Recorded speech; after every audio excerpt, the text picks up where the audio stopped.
You don't have a sales problem, you've got yourself a follow-up problem. So here's what I'm going to show you today. Why leads really go quiet, what that's actually costing you. I lost 30 grand to this exact thing, and I'll tell you exactly how in a minute, and the one system I now hand to every client to make sure that it never happens again. So this is the question I'd love you to be asking by the end of this video. How much money is sitting in your own pipeline right now in leads that you simply stop chasing? Because somewhere between your first conversation with a lead and today, you stopped chasing them.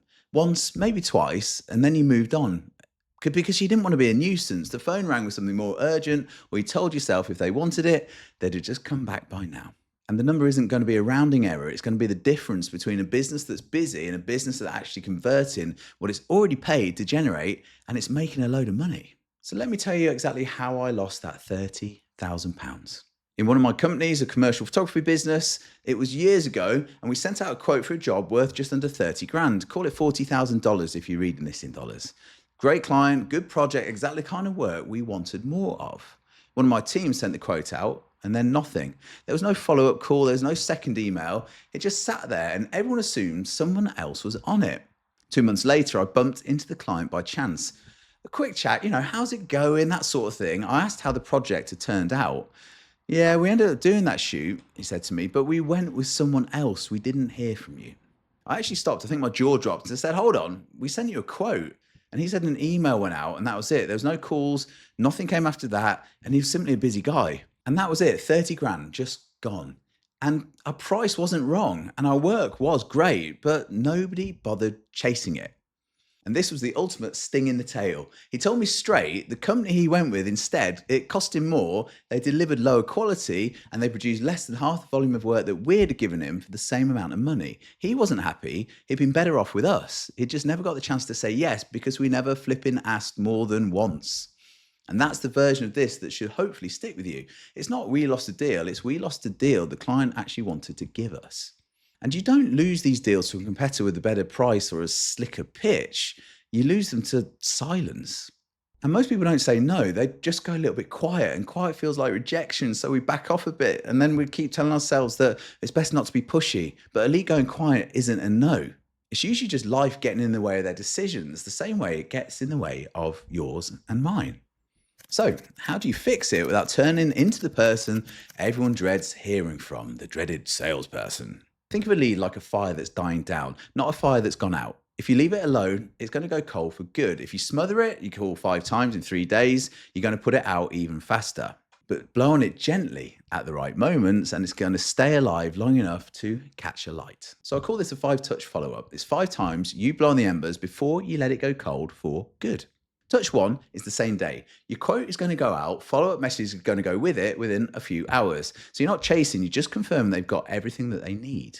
Touch point 2 is going to be 3 days later. A short, no pressure check-in. Have you got any questions that have come up? That's it.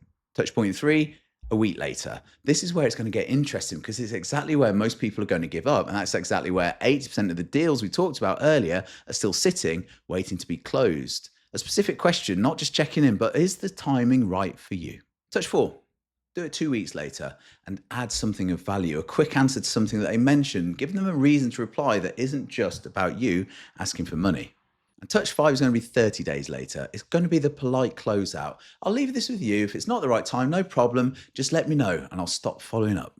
Now, the amazing thing with that sentence is it gives them the permission to say no, which paradoxically makes people more likely to say yes, and it closes the loop properly if they genuinely don't want it. So it's 5 touches. It's not 5 sales pitches. It's 5 times you keep the veritable fire alive. And that's the system for one lead, remember. And here's what happens when it stops being something you do when you remember and it becomes something your whole team runs without you needing to be involved all the time. One of the K.I.T coaching crew, Tim, is a great example. Before he built this out, he was personally quoting almost every job that came through the door. If he wasn't in the room, the deals just simply didn't happen, which meant chasing quotes was one more thing sitting on his desk, competing with everything else that day. And he knew that wasn't sustainable, so he built a proper process for his team to run the whole sales conversation. First contact through to close, follow-up included, without every step needing to run through him. And now his team closes everything except the really big commercial quotes without him in the room at all. It's a constant pipeline running on the process, not on Tim remembering to chase everything.